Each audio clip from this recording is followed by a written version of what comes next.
நல்ல நேரம், கெட்ட நேரம் உங்களுக்கு நம்பிக்கை இருக்கா? அதிர்ஷ்டம், துரதிர்ஷ்டம், இதை பற்றி என்ன நினைக்கிறீங்க? இதை வச்சு தான் ஒரு ஆழமான கதை உங்கள்கிட்ட பேச போகிறேன். ஒரு மலையடிவார கிராமம். அதில் ஒரு வயதான பெரியவர் இருக்கிறார். அவருக்கு வாழ்வாதாரமே ஒரு குதிரை தான். அந்த குதிரை ஒரு நாள் காணாமல் போயிடுச்சு. எல்லாரும் குடும்பத்தினரே சோகமாயிட்டாங்க. கிராமத்தினரும் கூடி, ஐயோ எப்பா, என்னப்பா வயசான ஆளு, நீ ஒரு குதிரையை நம்பி பொழைச்சிக்கிட்டு இருந்த, இந்த குதிரையும் காணாமல் போயிடுச்சு, சரியான துரதிர்ஷ்டம்ப்பா, நல்ல கெட்ட நேரம்யா உனக்கு அப்படின்லாம் சொல்கிறாங்க. அப்போ பெரியவர் அப்படியா, பார்க்கலாம் அப்படின்ட்டு போயிடுறார். இந்த போன குதிரை ஒரு 3 நாள் கழித்து திரும்ப வந்துருச்சு. வந்த குதிரை சும்மா வரல, 3 காட்டு குதிரையை கூட்டிகிட்டு வந்துருச்சு. இந்த காட்டு குதிரையை பார்த்திங்கன்னா ரொம்ப வனப்பா புலிவாக இருக்குது. இப்போ கிராமத்து சனமே ரொம்ப ஆச்சரியத்தோடு பார்க்குது. பல ஆயிரம் போகும் போல இருக்குது. இப்போ எல்லோரும் என்ன பண்ணுறாங்க, பெரியவர்கிட்ட, எப்பா நல்ல நேரம்யா உனக்கு, நாங்கள் கூட என்னமோ நினச்சோம், நல்ல அதிர்ஷ்டக்காரையா நீ, வயசான குதிரை போய் 3 பொலிவான குதிரையை கூட்டு வந்துருச்சே அப்படின்றாங்க. பெரியவரோட குடும்பத்தினரே ரொம்ப சந்தோஷமாக இருக்கிறாங்க. ஆனால் பெரியவர் மட்டும் அப்படியா, பார்க்கலாம் அப்படின்ட்டு போயிடுறார். எல்லாருக்கும் என்ன இந்த மனுஷன் எதுக்குமே ரியாக்ஷனே இல்லைன்ற மாதிரி பார்க்குறாங்க. ஒரு கொஞ்ச நாள் போகுது.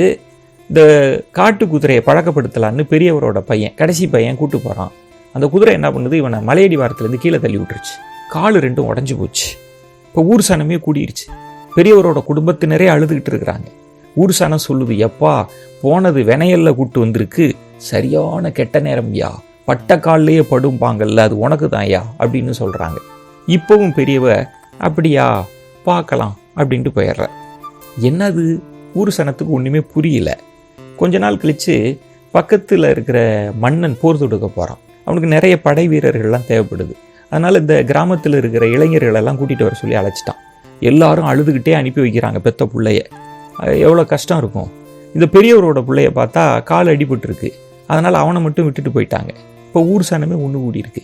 இப்போ ஊர் சனம்லாம் சொல்லுது, எப்பா நல்ல அதிர்ஷ்டக்காரன் நீ, உன் பிள்ளைய மட்டும் விட்டு போயிட்டாங்க பார்த்தியா, உன் பிள்ளை மட்டும் தப்பிச்சுக்கிட்டான் பார்த்தியா, நல்ல நேரம்யா உனக்கு அப்படின்றாங்க.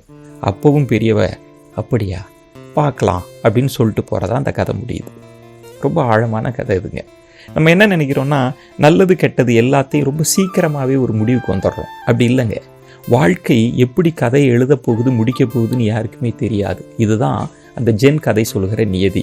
நான் இதை எப்படி பார்க்குறேன்னா, நமக்கு நல்ல நேரம்லாம் வரும், அதிர்ஷ்டம்லாம் இருந்தால் ரொம்ப ஆடக்கூடாது. அடுத்து என்ன வேணாலும் வரலாம். ஆனால் அதை விட ரொம்ப முக்கியம், உங்களுக்கு ஒரு கெட்ட நேரம், நல்லது நடக்கலை அப்படின்னா நம்பிக்கையோடு இருங்க. அடுத்தது நல்லது தான் நடக்கும், அதிர்ஷ்டம் தான் உங்களுக்காக காத்திருக்கும்.